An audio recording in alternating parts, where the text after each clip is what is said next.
Shalom Bapak Ibu yang dikasihi Tuhan.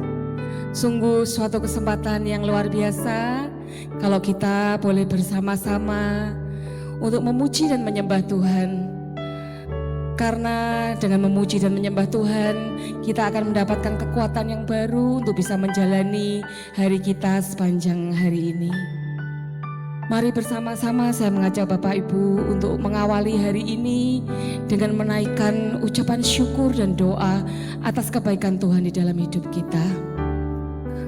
Bapa, kami mengucap syukur untuk kebaikan Tuhan pada pagi hari ini. Kami tahu Engkau hadir di tengah-tengah kami pada saat ini dimanapun kami berada Tuhan. Kami tahu Tuhan, kasih-Mu itu tidak pernah habis di dalam hidup kami. Dan pagi hari ini kami mau datang kepadamu dengan ucapan syukur dan terima kasih. Kami mau datang ke hadapan-Mu dengan segala kerinduan kami ya Tuhan.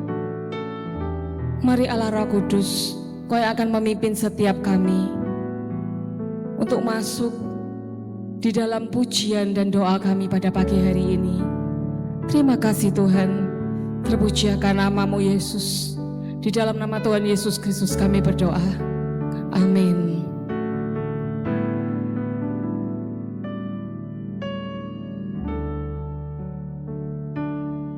Ya Allah, Engkau hadir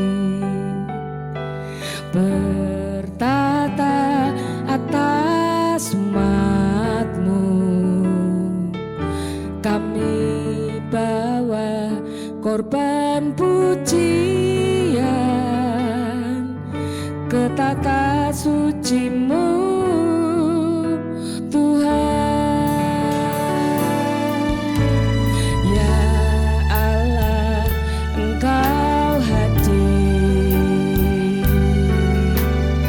bertata atas umat-Mu.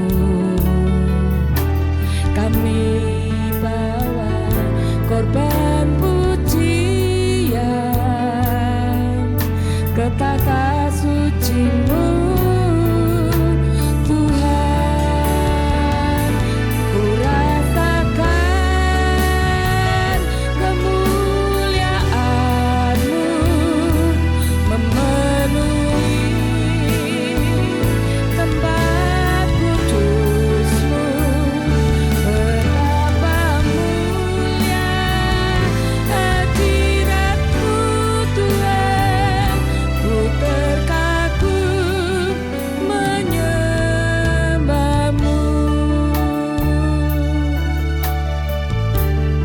Mari bersama-sama katakan, Ya Allah, Engkau hadir bertata atas umat-Mu. Kami bawa korban pujian ke tata suci-Mu Tuhan.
terkagum menyembahmu.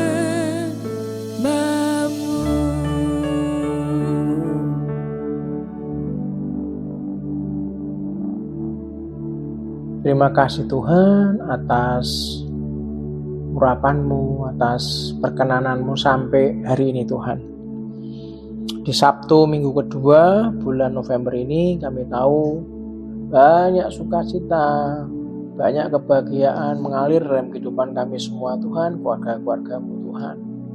Biarlah semua jemaat online, keluarga besar, sahabat, selamat pagi sahabat. Biarlah setiap hari Tuhan lebih mengenal Engkau. Setiap hari mereka mengerti kemana harus melangkah. Biarlah hari ini Tuhan, kalau di antara keluarga kami, keluarga besar ini, di antara kami ada yang mulai bingung Tuhan, mulai lelah. Biarlah Kau tunjukkan jalan yang tepat kemana harus melangkah Tuhan. Ke alamat mana yang tepat kami harus melangkah. Karena apapun godaan, cobaan, halangan, rintangan di depan kami, tidak ada satu tempat manapun yang layak untuk kami singgahi. Tidak ada satu tempat manapun yang bisa menolong kami Tuhan, kecuali karena Engkau saja. Pagi hari ini Tuhan, berikanlah kekuatan semua keluarga besar-Mu ini Tuhan, keluarga besar selamat pagi sahabat, yang mungkin mulai lelah Tuhan, Kau berikan penghiburan. Yang lemah Kau berikan kekuatan ya Tuhan. Dan pagi hari ini di awal bulan November di minggu kedua ini Tuhan, kami mau betul-betul mendengar akan Engkau Tuhan, mengalami Engkau Tuhan, mengalami Yesus Kristus melalui roh dan firman-Mu. Terima kasih untuk hari ini Tuhan. Dan hari ini kami menyebutnya hari mujizat, kami menyebutnya hari lawatan Tuhan, kami menyebutnya hari sukacita Tuhan. Terima kasih Tuhan, Kau selalu mengingatkan kami untuk kembali kepada alamat yang tepat padamu Tuhan. Karena selama orang itu kembali kepadamu, tidak akan pernah dikecewakannya. Dan pagi hari ini, urapi lidah bibir hamba-Mu Tuhan, untuk bisa sharing di saat teduh ini Tuhan, menyiapkan tubuh, jiwa, dan roh kami.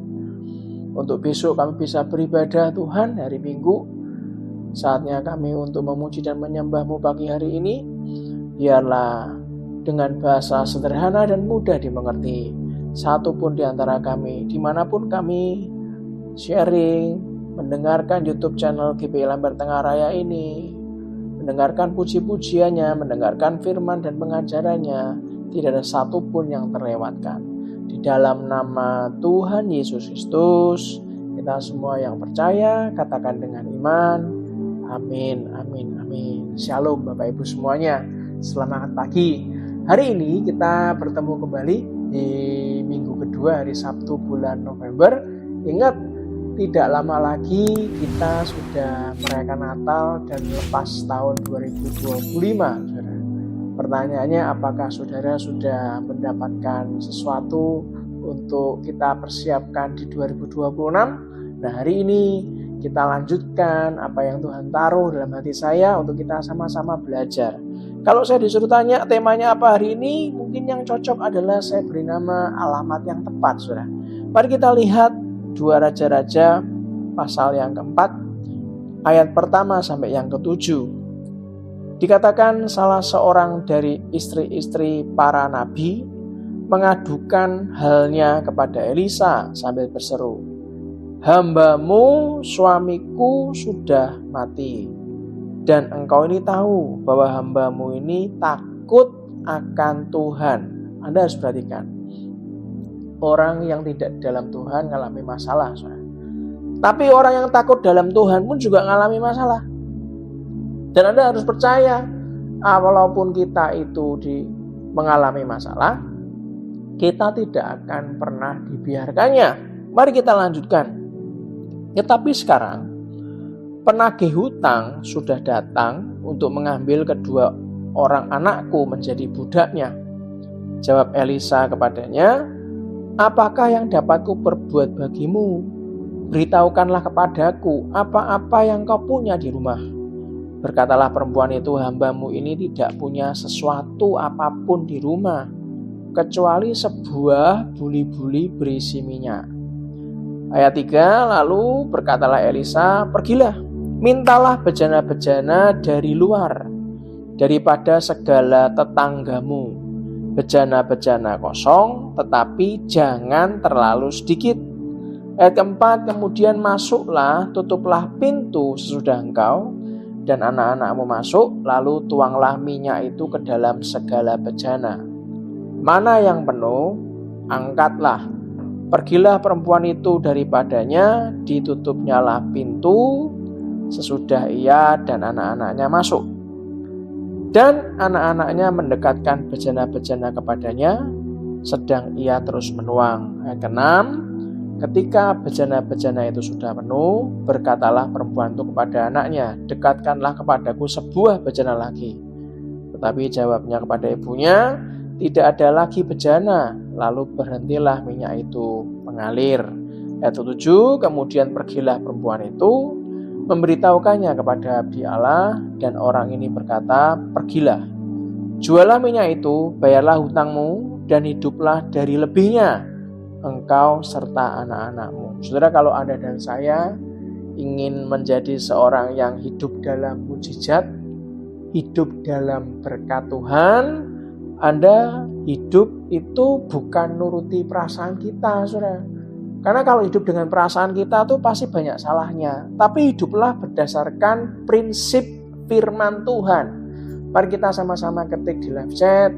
Kalau Anda sudah selesai acara live ini, Anda ketik di kolom komen, Anda katakan, saya harus hidup menurut prinsip firman Tuhan. Yang sudah katakan yes. Saudara, kisah minyak janda seorang nabi ini sudah berulang kali mungkin kita dengarkan.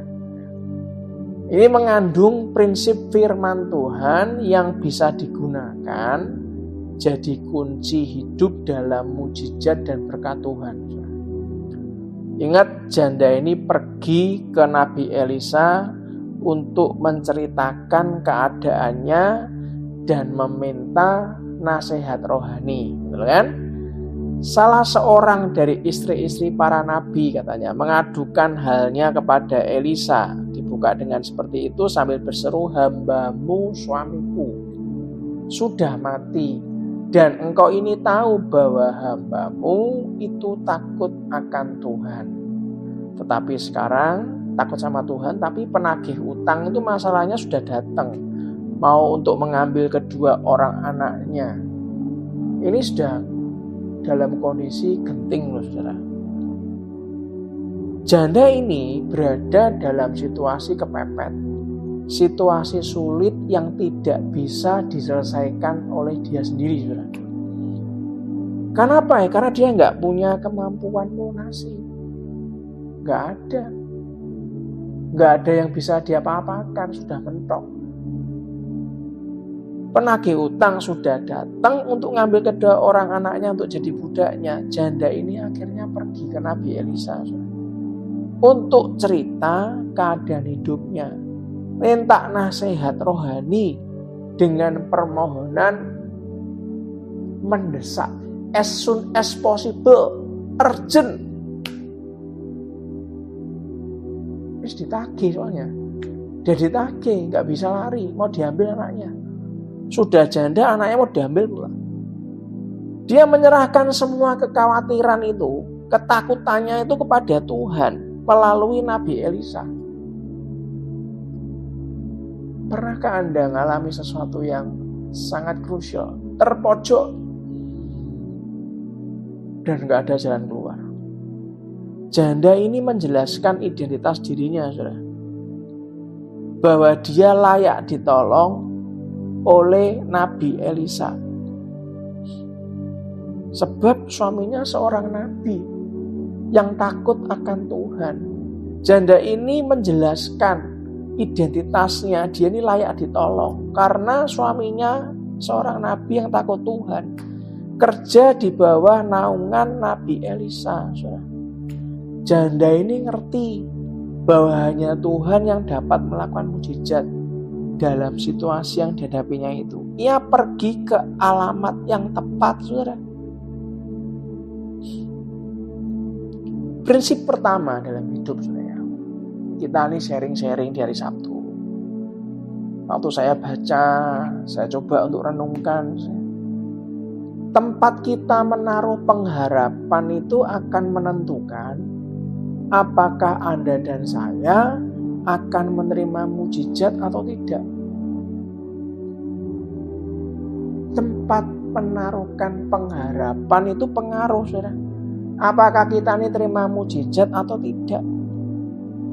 Ibrani 4 ayat 15 sampai 16 ngomong apa? Sebab imam besar yang kita punya bukanlah imam besar yang tidak dapat turut merasakan kelemahan-kelemahan kita. Sebaliknya sama dengan kita. Ia telah dicobai, hanya tidak berbuat dosa. Loh, imam besar kita itu dicobai juga loh, saudara.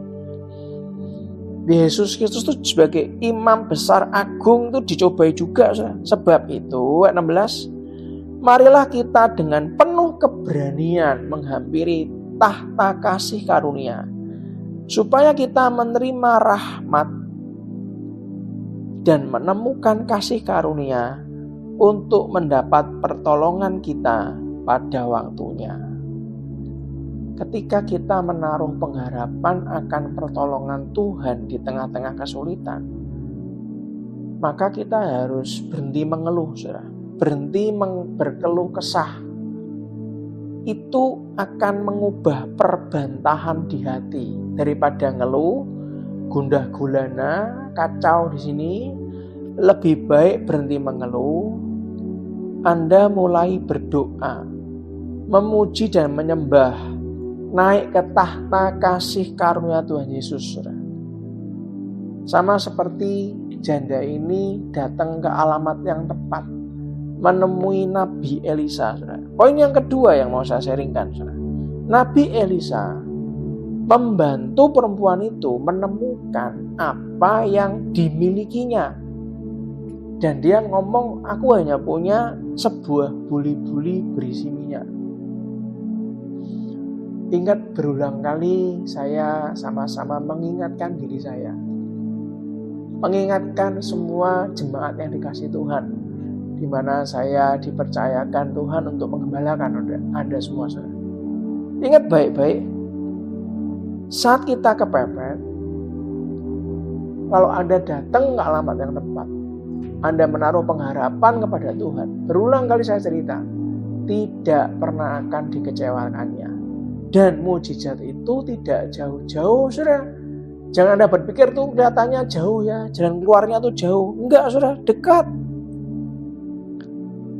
Di 2 Raja-Raja 4 ayat 2 ngomong apa? Jawab Elisa kepadanya, apakah yang dapat kuperbuat bagimu? Beritahukanlah kepadaku apa-apa yang kau punya di rumah. Berkatalah perempuan itu, hambamu ini tidak punya sesuatu apapun yang di rumah kecuali sebuah buli-buli berisi minyak. Saudara, Nabi Elisa itu ngasih jawaban yang mengejutkan bagi janda itu. Ketika ia menyatakan permohonannya, dikatakan oleh Nabi Elisa, apa yang dapat kuperbuat bagimu? Beritahukanlah kepadaku apa-apa yang kau punya di rumah. Kalau Anda memusatkan perhatian pada kesulitan, pada masalah, Anda hanya akan melihat kurang dan kurang. Gak ada solusi, gak ada exit ways, gak ada jalan keluar. Kalau Anda fokusnya pada kelemahan, Anda akan melihat kelemahan. Kalau fokusnya pada saya tidak mampu, ketidakmampuan, maka akan ada dalam hati dan pikiran Anda. Tidak mampu.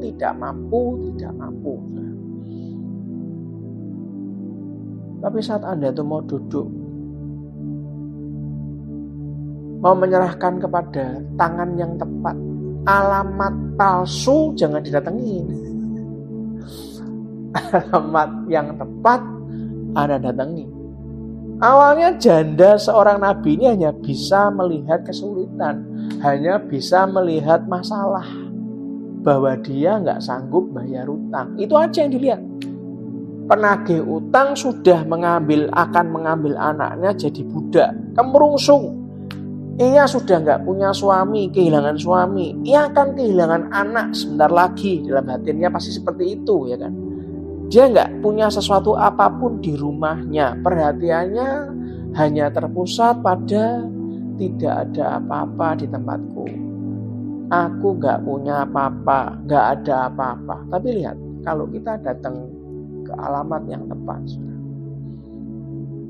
Nabi Elisa berusaha mengalihkan fokus antara ketakutan dan kebingungan dan kegalauan ini, mengalihkan fokus perhatiannya sampai janda ini bisa melihat dan menemukan sesuatu dari yang masih ada di tangannya. Hari ini saya mengajak Anda, kalau pagi hari ini Anda melihat, aku sudah gak ada apa-apa lagi, ayo coba duduk yuk. Ayo coba berdoa, memuji dan menyembah. Izinkan Roh Kudus menjadi tempat alamat yang tepat untuk kita ngasih hikmat kepada kita untuk melihat apa yang masih ada di tangan kita, saudara. Akhirnya janda ini sadar dan berkata, kecuali sebuah buli-buli berisi minyak. Benar, saudara? Akhirnya akan sadar, oh ada buli-buli berisi minyak. Walaupun saya percaya dalam hatinya pasti ngomong gini bahasa Semarangnya, tapi yo gayopo, gak bisa bayar, gak bisa ngatasi masalah sekarang. Wong cuman sebuah buli-buli berisi minyak mau buat apa? Saudara, Alkitab menegaskan bahwa iman adalah dasar dari segala sesuatu yang kita harapkan. Dasar, saudara. Ibrani 11 ayat 1 ngomong gini, Alkitab menegaskan bahwa iman adalah dasar dari segala sesuatu yang kita harapkan. Artinya saudara, saya coba catat, saya coba detilkan. Iman melihat kemungkinan, bukan melihat kemustahilan. Itu iman. Iman itu melihat kemungkinan, bukan melihat kemustahilan. Iman melihat potensi, bukan ketidakmampuan. Punyanya cuma ini, tapi ini berpotensi. Ada potensi. Tapi saya nggak bisa, Pak. Saya sudah ngelamar kemana-mana pekerjaan, nggak bisa, Pak. Semua menolak saya. Usia saya sudah di atas persyaratan dari semua perusahaan, Pak. Saya tidak berpendidikan tinggi. Saya nggak punya kemampuan banyak. Saat Anda sudah berkata kepada HRD, Anda ngelamar banyak hal, Anda kan berkata, nggak mampu aku, nggak bisa. Tapi kalau Anda datang ke alamat yang tepat, Anda ceritakan semuanya kepada Tuhanmu, saudara. Saya nggak bisa, Pak, caranya gimana? Temui gembala komselmu, temui gembalamu, saudara. Temui pembimbing rohanimu, minta untuk diarahkan. Karena kalau Anda punya iman, Anda pasti akan melihat potensi di sana, bukan melihat ketidakmampuan saja. Iman akan melihat pengharapan, bukan keputusasaan. Iman melihat penambahan, bukannya pengurangan. Sudah punyanya cuma satu buli-buli berisi minyak, tapi dengan iman bisa menambah buli-bulinya, bukan pengurangan. Oh, nanti bulinya satu diambil pula minyaknya. Bukan pengurangan, penambahan. Iman melihat pelipat gandaan, bukannya perpecahan. Bukan dipecah-pecah tambah kecil habisnya, tapi dilipat gandakan. Itu iman. Iman melihat peningkatan, bukan kemerosotan. Itu iman. Iman melihat tuaian, bukan paceklik. Amin. Nah, kenapa ingat baik-baik? Selama kita tidak bisa melipat gandakan dengan iman dari sesuatu yang tidak ada, tidak kita lipat gandakan. Anda selalu berkata nggak mampu, nggak bisa, nggak mungkin, maka Anda, maaf ya saudara ya, Anda akan membuat apa yang sudah Tuhan berikan dalam diri Anda, tiba-tiba Anda buat menjadi nol. Nggak ada. Apalagi nggak ada. Orang kalau sudah kalut itu kan bukannya konsultasi malah marah-marah. Belum ngomong, dia sendiri sudah ngomong terus. Baru ngasih solusi, kalau yang ini gimana? Nggak bisa. Wah, panjang banget saudara. Semuanya tuh pokoknya dibawa seakan-akan tuh hidupnya nol. Saya mohon maaf saudara ya, saya mohon maaf. Nol itu, huruf nol, kosong dikalikan berapapun selalu menghasilkan nol.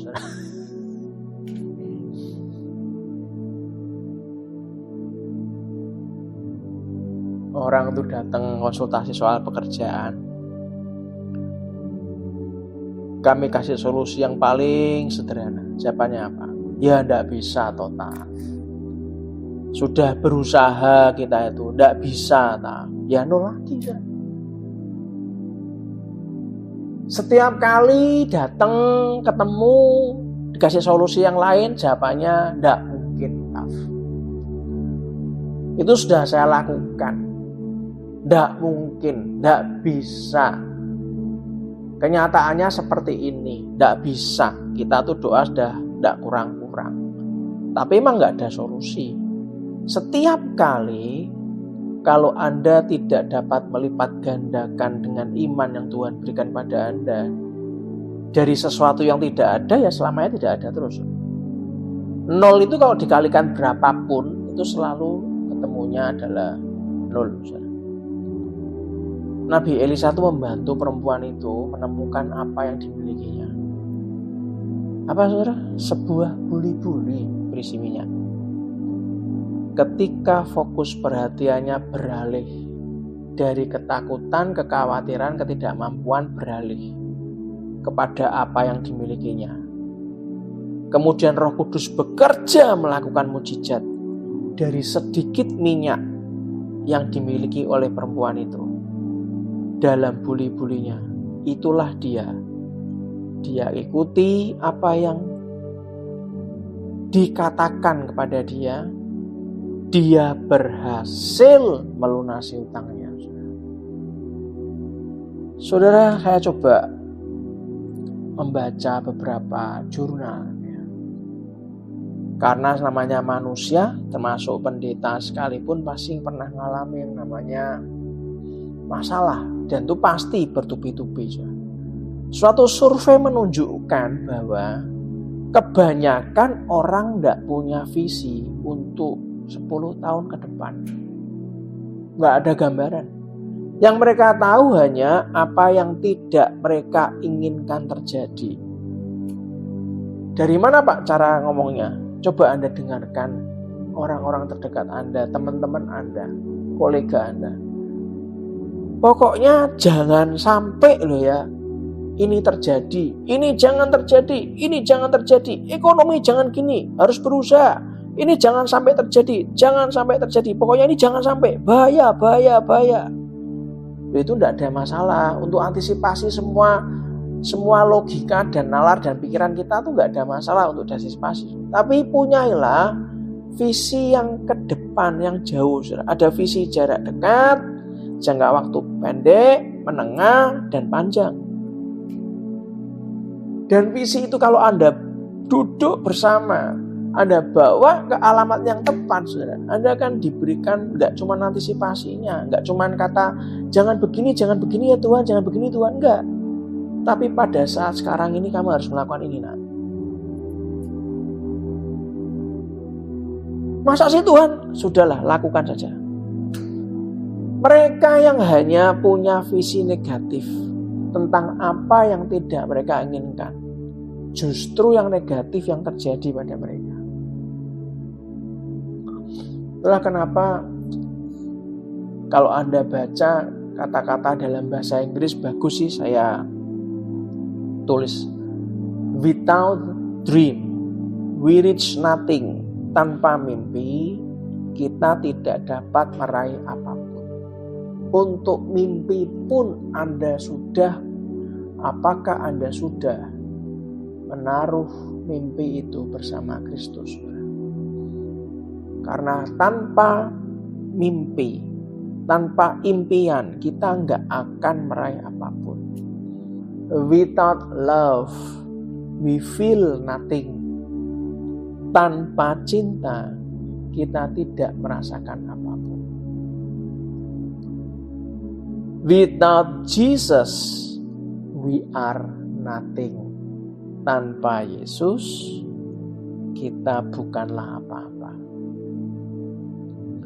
Bahkan dalam pekerjaan, kalau Tuhan Roh Kudus sudah serahkan sesuatu, diberikan hikmat, walaupun pada awalnya kita mungkin kurang suka dengan apa yang harus kita lakukan, tapi cintailah. Karena kita tidak harus melakukan apa yang kita suka, kan saudara? Banyak orang tuh kan hanya sukanya melakukan apa yang dia suka, bukan apa yang dia butuhkan. Ya kan? Sukanya apa, Pak? Hari Minggu ya melihat matahari bersinar, ya kan? Gak usah ke gereja, jalan-jalan. Kalau yang punya toko, ya buka toko, kan rame tokonya kalau Minggu, pelanggannya banyak, ya kan? Kan eman-eman omsetnya. Anda lupa,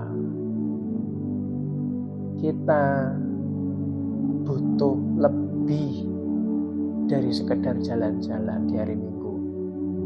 Butuh lebih dari sekedar omset yang rame, saudara. Kita butuh cintanya Tuhan. Sudahkah Anda mencintai Tuhan kita, saudara? Kalau Anda mencintai Tuhan, apapun yang diarahkan, Anda pun dengan cinta dan tulus Anda melakukan apa yang mungkin mustahil buat Anda dan saya, Anda akan melakukan. Without Jesus, we are nothing. Tanpa Yesus, kita bukan apa-apa. Sewaktu Anda merasa seakan-akan tidak bisa apa-apa, tidak memiliki apa-apa, tidak punya apa-apa, latihlah iman kita, saudara.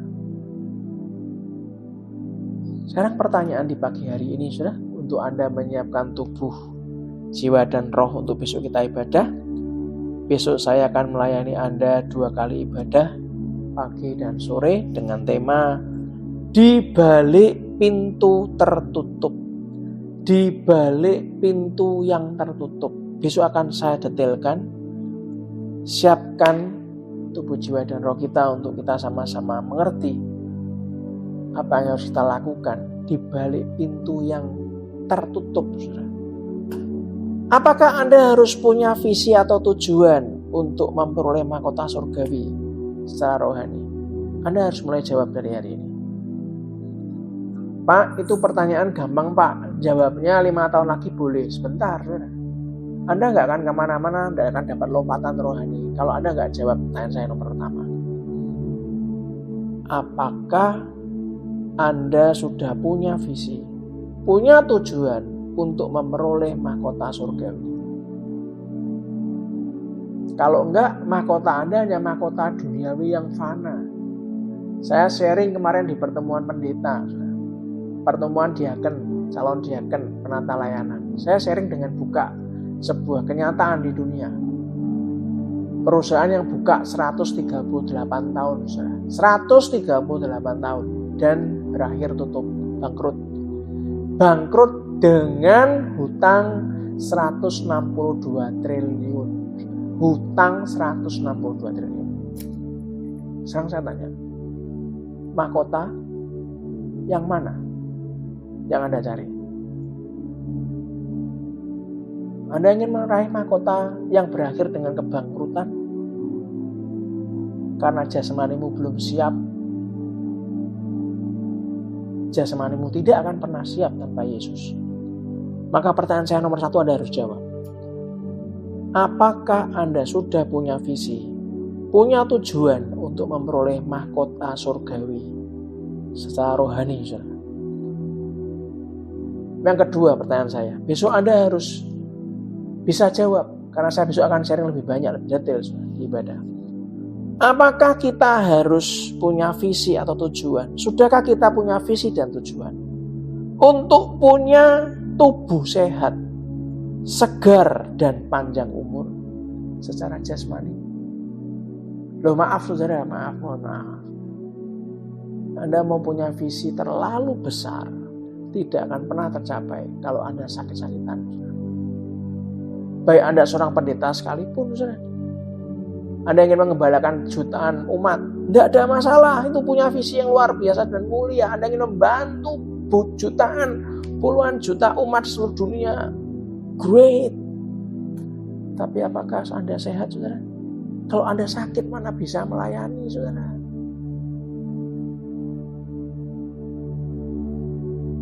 Orang untuk sehat tiap hari olahraga setengah jam. Saya menjaga apa yang saya makan, saudara. Saya dulu makan pemakan segala, saudara. Semua saya makan, yang enak-enak semua masuk. Dalam kota, luar pulau, luar negeri yang enak masuk, saudara-saudara. Saya betul-betul obesitas. Tapi saya sadar, saudara. Saya dibukakan mata rohani saya, mata jasmani saya. Apa yang bisa saya jangkau dalam waktu 5-10 tahun mendatang. Dan saya punya keputusan untuk punya tubuh sehat, seger, dan panjang umur. Semua keputusan dari Tuhan, mau usia berapa. Betul kan, saudara? Betul ya? Bapak nggak khawatir Tuhan datang, Pak? Loh, siapa yang bilang nggak? Siapa yang bilang saya nggak khawatir? Justru saya nggak pernah tahu, Anda nggak pernah tahu Tuhan datang tanggal berapa, bulan apa, tahun berapa. Karena selama ini ramalan-ramalan kosong yang ngawur. Selalu ngomong katanya nanti September 2025 akan ada rapture. Dulu pernah ngomong begini, pernah ngomong begitu. Jemaatnya dari percaya sampai juali semua asetnya. Sudah menunggu-nunggu kiamat, nyatanya nggak kiamat, akhirnya ditinggal sama jemaatnya semua. Buat apa kita mendahului sesuatu yang bukan dalam ranah kita, saudara? Yang saya persiapkan adalah kalau Tuhan panggil kita sudah selalu siap. Yang juga katakan, yes, selama Tuhan belum panggil kita, miliki tubuh sehat, seger, dan terus panjang umur. Latihlah diri kita, saudara. Amin, saudara. Ingat, orang bilang di atas 40 tahun ke atas metabolisme kita mulai menurun. Mau menguruskan berat badan, kurangi berat badan susah. Saya beritahu, saya sudah hampir 50 tahun, saudara. Tapi dalam waktu 5 bulan saya bisa turun 38 kilo, saudara. Cuma 5 bulan, saudara. Dan target saya harus turun lagi sekitar 20 kilo. Saya percaya beberapa bulan lagi akan masuk berat badan ideal. Apakah saya tiap hari kerjaannya cuma olahraga? Tidak, saudara, bukan. Jangan salah, saudara. Tidak. Saya melakukan hal-hal yang biasa, yang orang banyak lakukan setiap hari. Olahraga cuma setengah jam. Jaga pola makan, jaga pola tidur, nggak perlu stres, ya kan? Nggak sampai nggak makan, makan teratur, saudara. Kalau saya hitung-hitung sama nyemilnya tuh bisa 5 kali. Pagi, jam 10, setengah 12, jam 12, jam 3 sore, jam 5 sore, 5 kali kan. Kadang-kadang 6 kali. Saya minum fiber lagi di malam hari, saudara. Enggak kerasa apapun, enggak seperti diet, saudara. Saya lakukan seperti dokter saya arahkan.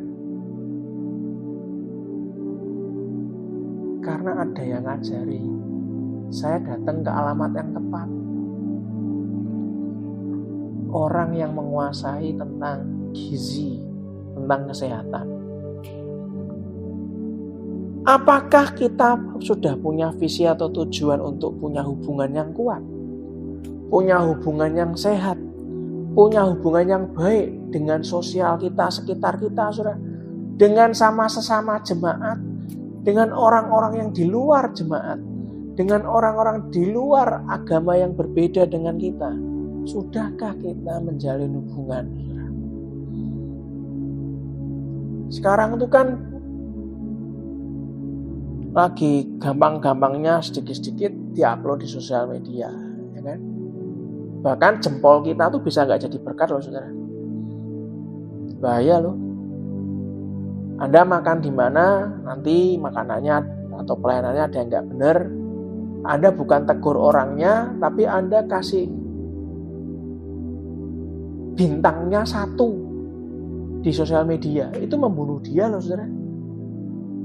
Kalau saya boleh sarankan, jangan kebiasaan Anda tuh jatuhkan orang di sosial media. Apalagi itu usahanya orang lain, sandang pangannya orang lain. Kalau memang Anda ada yang kurang berkenan, Anda tegur aja orangnya yang punya restoran atau manajernya. Tapi nggak perlu kita kasih bintang 1. Apalagi kita caci maki di sosial media, buat apa? Karena kalau kita naburnya kayak gitu, suka menjatuhkan orang lain, Anda akan menerima sendiri, saudara. Harusnya kalau Anda mengatur hubungan yang baik, yang sehat, yang baik dengan orang lain, jaga mulutmu, saudara. Jaga jempolmu. Sekarang nggak cuma mulut yang jaga, jempolmu dijaga, saudara. Pertanyaan berikutnya, apakah Anda sudah punya visi atau tujuan untuk memiliki kondisi keuangan yang kuat, kondisi keuangan yang sehat, kondisi keuangan yang baik secara ekonomi, saudara? Banyak hal ditawarkan. Orang akan telepon, halo Pak, Bu, Bapak ini beruntung loh, Ibu ini beruntung mendapatkan pinjaman tanpa bunga 150 juta tanpa bunga, Bu. Kalau Anda konsumtif, maka Anda bingung dengan memenuhi kebutuhan-kebutuhan nggak perlu. Sekarang ini kan lagi hebat. Orang bekerja bukan untuk memenuhi kebutuhan primer. Bukan, soalnya nggak ada zamannya. Makan minum tuh biasa katanya. Yang penting tuh bagaimana memenuhi kebutuhan pamer. Wah, itu yang mumet, saudara. Nggak cuman kebutuhan primer yang dipenuhi, saudara. Kebutuhan pamer pun dipenuhi, saudara. Buat apa, saudara? Walaupun Anda ditawari pinjaman 500 juta, kalau memang Anda nggak perlu, ya buat apa? Tanpa bunga loh Pak, eman-eman. Loh, namanya orang itu kan ya ditarget. Itu kan namanya marketing kan mesti ditarget. Kalau memang kita enggak membuat keuangan kita tambah seret, dan ngapain? Ya kan? Itulah kenapa saya tuh Pak enggak mau pegang uang. Saya dari awal dulu saya melayani Tuhan, saya berkeluarga ya, saya ngomong jangan pusingan saya dengan masalah uang lah. Kita cari uang luar biasa, kerja keras, minta pertolongan Tuhan. Tapi yang saya suruh ngatur uang istri saya enggak pernah mau.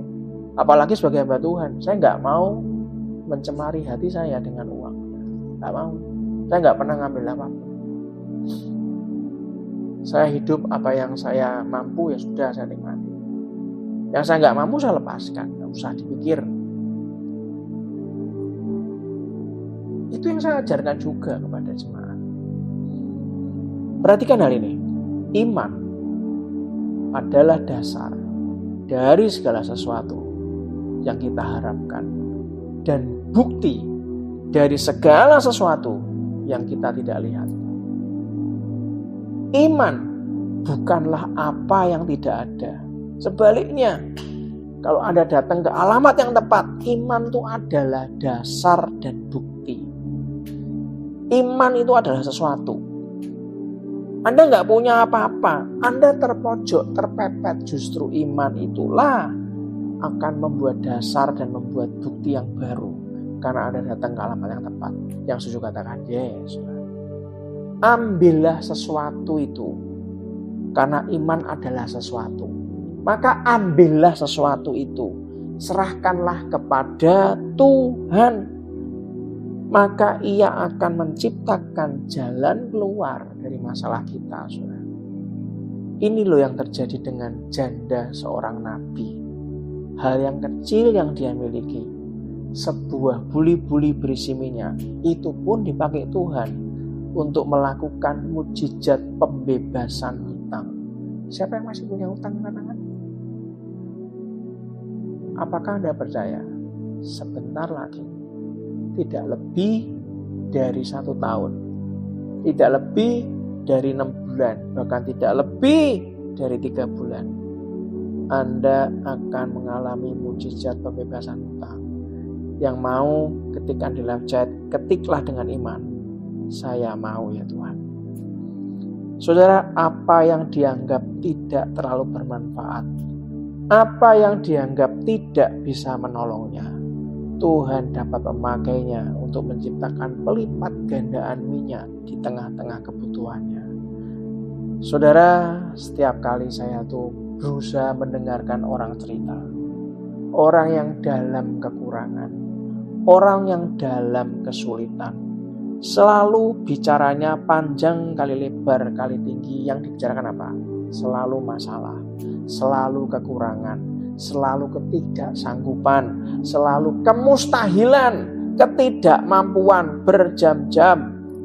Dan saya mendengarkan dengan baik, dengan seksama, dan dalam tempo yang selama-lamanya. Kemudian saya di akhir pasti tanya, lalu pengennya apa? Apa yang Anda inginkan? Apa yang Anda perlukan? Apa yang Anda harapkan dari Tuhan? Dari pertanyaan itu, saya sedang berusaha mengalihkan fokus perhatiannya dari area hitam, saudara, supaya dia tuh berpikir dan mendoakan. Saya mengalihkan area dari area hitam, pindah ke area putih, untuk bisa ada perpindahan pola pikir, supaya berpikir dan berdoa apa yang diinginkan, apa yang diperlukan, apa yang diharapkan dari Tuhan, supaya mendapat nasihat dan tuntunan Tuhan. Bukan terus-menerus mikir di area hitam, buntu, cepet, gak ada solusi, terus menceritakan kesusahan, menceritakan kesulitan, terus menceritakan masalahnya. Harus segera dipindah, saudara. Apakah Anda sedang menghadapi suatu masalah yang mustahil? Apakah Anda sedang menghadapi masalah yang sebesar gunung yang tidak dapat diatasi? Apakah Anda terjepit dalam sebuah pelukan gorila, pelukan beruang ganas?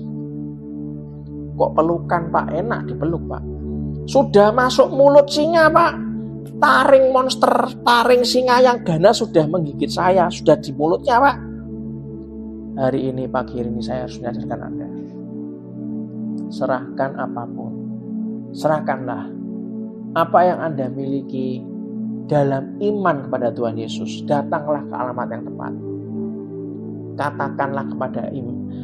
Katakanlah dengan iman kepada Tuhan apa yang Anda miliki dan apa yang diinginkan hati Anda.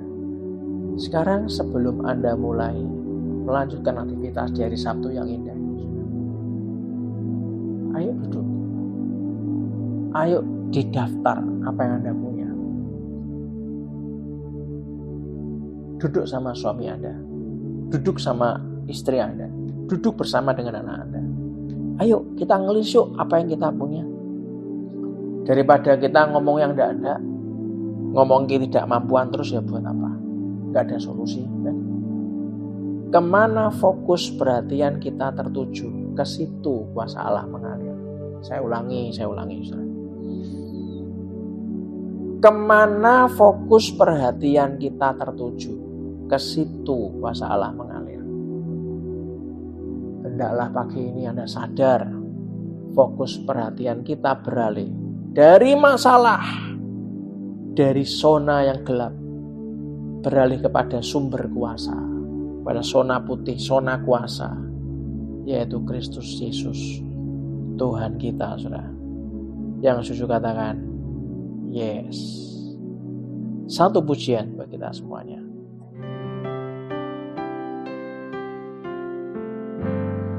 Sungguh indah Kau Tuhan,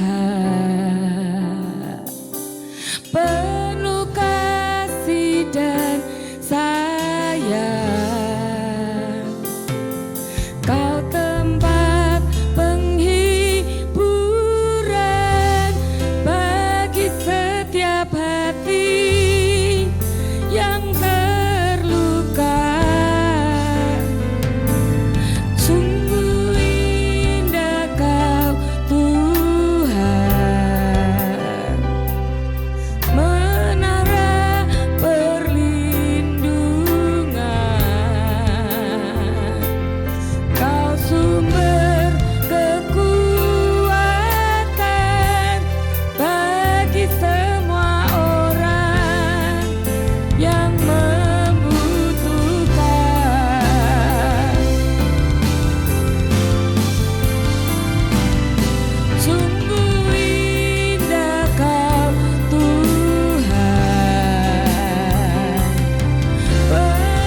Saatnya saya berdoa buat Anda. Kalau pagi hari ini Anda berkata, Tuhan, tolong kami Tuhan. Sepertinya tidak ada satupun yang bisa menolong. Mungkin Anda sudah dikejar-kejar oleh debt collector. Anda sudah diteleponi, di WA, diteror, saudara. Pagi ini saat Anda mungkin dapat YouTube channel ini pun juga dari teman Anda. Karena mungkin teman Anda tahu dan sayang sama Anda. Anda dikirimin cuplikan, selamat pagi sahabat. Sehingga yang namanya selamat pagi itu seperti mentari yang terbit di pagi hari. Yang cerah, meneduhkan buat Anda dan saya. Dan Anda berkata, apakah betul bahwa masalahku yang segunung gaban ini bisa dipulihkan Tuhan? Saudara, pagi ini saya harus berkata, saya juga berdoa, saya sungguh berdoa supaya Anda mendapatkan hikmat, saudara. Anda sudah ada, Anda sudah datang di alamat yang tepat. Tidak ada satupun orang di dunia ini yang bisa keluar dari masalah dengan kekuatan dia sendiri, saudara. Tidak ada seorang pun yang bisa keluar dari masalah hanya dengan untuk menjagakan dirinya dari pertolongan orang lain. Karena pertolongan manusia terbatas. Bahkan setelah menolong, Anda akan kecewa. Karena pertolongan itu akan diungkit-ungkit. Hari ini Anda datang ke alamat yang tepat.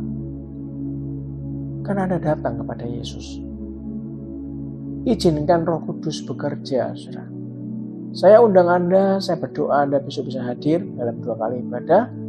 Jam 9 pagi dan jam 5 sore. Dan sebelum kita besok ketemu, mari kita pagi ini berdoa. Bapak, hambamu berdoa di dalam nama Tuhan Yesus Kristus, Tuhan. Terima kasih untuk renunganmu pagi hari ini, hikmatmu untuk kami bisa duduk dan berpindah area dari zona ketakutan, kekhawatiran, zona tidak pernah ada solusi, dan kami berpindah pagi hari ini ke alamat yang tepat, Tuhan. Yang mampu mengangkat kami dari kubangan lumpur, dari air yang keruh bahkan membuat kami tenggelam. Kau pindahkan kami ke area putih, ke area semangat, ke area solusi yang daripadamu, Tuhan. Terima kasih Tuhan Yesus. Biarlah pagi hari ini kami menumpangkan tangan kami, Tuhan, untuk sungguh-sungguh berharap padamu, Tuhan.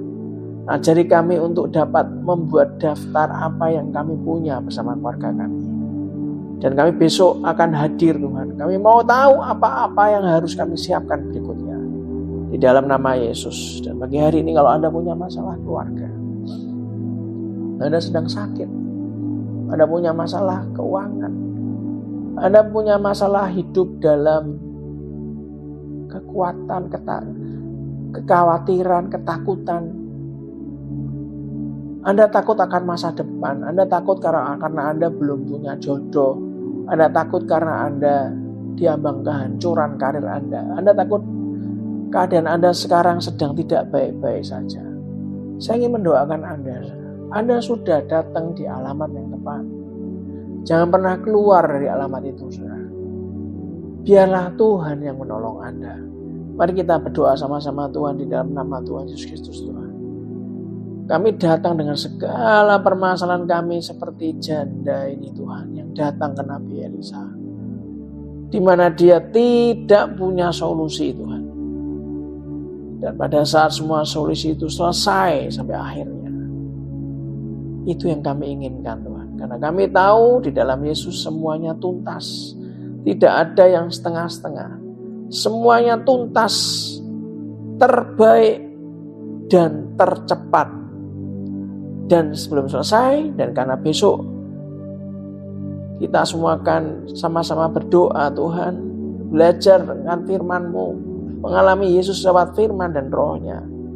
Biarlah kami menerima doa berkat pada pagi hari ini. Biarlah Tuhan memberkati Engkau dan melindungi Engkau. Tuhan menyinari Engkau dengan wajah-Nya dan memberi Engkau kasih karunia. Tuhan menghadapkan wajah-Nya kepadamu dan memberi Engkau damai sejahtera. Dengan kepaknya ia akan menudungi engkau. Di bawah sayapnya engkau akan berlindung. Kesetiaannya adalah perisai dan pagar tembok. Engkau tak usah takut terhadap pendahsyatan malam, terhadap panah yang terbang di waktu siang, terhadap penyakit sampar yang berjalan di dalam gelap, terhadap penyakit menular yang mengamuk di waktu petang. Walau 1000 orang rebah di sisimu dan 10.000 di sebelah kananmu, tetapi itu tidak akan menimpamu di dalam nama Tuhan Yesus Kristus. Biarlah diberkatilah rumah tanggamu, diberkatilah keluargamu, diberkatilah kesehatanmu, diberkatilah usahamu, diberkatilah pekerjaanmu, diberkatilah studimu, diberkati dan dijawab segala pergumulanmu. Diberkatilah setiap langkahmu kemanapun kita keluar dan masuk, pergi dan pulang, mendapatkan perlindungan dari Allah yang Maha Tinggi. Biarlah kebenaran menjadi barisan depan kita, dan kemuliaan Allah menjadi barisan belakang kita. Biarlah berkat dari Allah Bapa, Putra, dan Roh Kudus menyertai kita semuanya dari hari ini sampai selama-lamanya. Kita semua yang percaya, yang dibentuk Tuhan, dicintai dan diberkati, katakan dengan iman. Amin, amin, amin. Sampai ketemu besok pagi. Salam sayang saya buat keluarga Anda di rumah. Ingat baik-baik, kalau Anda merasa bahwa selamat pagi sahabat hari ini bisa untuk memberkati orang lain, saya memberikan saran, Anda bisa share, Anda kirimkan secara pribadi ke mereka. Anda berikan kata-kata untuk mereka bisa dengarkan baik-baik. Itu bisa menjadi solusi buat mereka semua. Mari kita melayani Tuhan dengan apa yang ada sekarang. Anda bisa share dengan gratis. Anda juga bisa subscribe. Anda bisa bagikan ke banyak orang. Dan saya percaya kalau setiap hari, gak cuma hari Sabtu dan Minggu saja, tapi setiap hari Anda membaca firman Tuhan, merenungkan firman dan melakukannya pagi, siang, dan malam, maka selama-lamanya kita akan disebut sebagai umat yang berbahagia. Sampai ketemu lagi besok. Tuhan Yesus memberkati.